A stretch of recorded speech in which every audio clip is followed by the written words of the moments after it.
Najib ஆதரவு பேரணியில் ஆயிரக்கணக்கான மஇகா கட்சி உறுப்பினர்கள் திரள்வார்கள். Dato Sri M. சரவணன் வலியுறுத்து.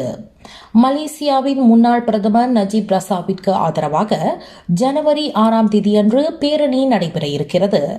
இந்த பேரணியில் மலேசிய இந்திய காங்கிரஸ் மஇகா கட்சியைச் சேர்ந்த ஆயிரக்கணக்கானோர் கலந்து கொள்வர் என்று அக்கட்சியின் தேசிய துணைத் தலைவர் டத்தோஸ்ரீ எம். சரவணன் தெரிவித்துள்ளார்.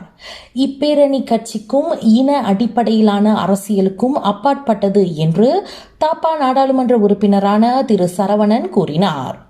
நஜீப்புக்கு நியாயம் கிடைக்க வேண்டும் என்ற இலக்குடன் மஇகா பேரணியில் கலந்து கொள்வதாக அவர் தெரிவித்தார்.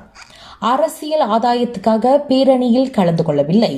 நஜீப்புக்கு ஆதரவாக ஜனவரி 6ஆம் தேதியன்று ஆயிரக்கணக்கான மலேசியர்கள் அமைதியான முறையில் பேரணி நடத்த இருக்கின்றனர் என்றார் டத்தோஸ்ரீ சரவணன். ஊழல் குற்றம் புரிந்ததற்காக நஜீப்புக்கு 12 ஆண்டுகள் சிறை தண்டனை விதிக்கப்பட்டது. அரசு மன்னிப்பு பெற்றதை அடுத்து அவரது தண்டனை காலம் பாதியாக குறைக்கப்பட்டது. எஞ்சியுள்ள தண்டனை காலத்தை வீட்டு காவலில் தாம் வைக்கப்பட வேண்டும் என்றும் தமது முறையீட்டு மனுவுக்கு சாட்சியத்தை சமர்ப்பிக்க அவர் அனுமதி கேட்டு மனு தாக்கல் செய்ய இருப்பதாகவும் தெரிவிக்கப்பட்டுள்ளது.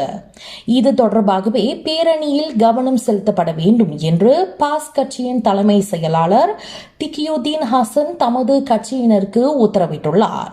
நஜீப்புக்கு ஆதரவு குரல் கொடுக்க வேண்டும் என்று பாஸ் கட்சியினருக்கு அவர் உத்தரவிட்டுள்ளார். பேரணியில் அம்னோ கட்சியும் கலந்து கொள்ள இருக்கிறது. பேரணி நடைபெறும் இடத்துக்கு நஜீப்பின் ஆதரவாளர்களை 200க்கும் மேற்பட்ட பேருந்துகள் இருந்து அம்னோ மற்றும் பாஸ் கட்சியை சேர்ந்தவர்கள் வர உள்ளனர் என்பது குறிப்பிடத்தக்கது. கல்வி, பொருளாதாரம், சமூகத்தொண்டு, அரசியல், சினிமா, இலக்கியம், ஆன்மீகம் உள்ளிட்ட சுவாரஸ்யமான உலக தகவல்களை தெரிந்து கொள்ள உங்கள் வர்த்தக நண்பன் சேனலை மறக்காம சப்ஸ்கிரைப் பண்ணுங்க. மேலும் லைக் பண்ணுங்க, ஷேர் பண்ணுங்க.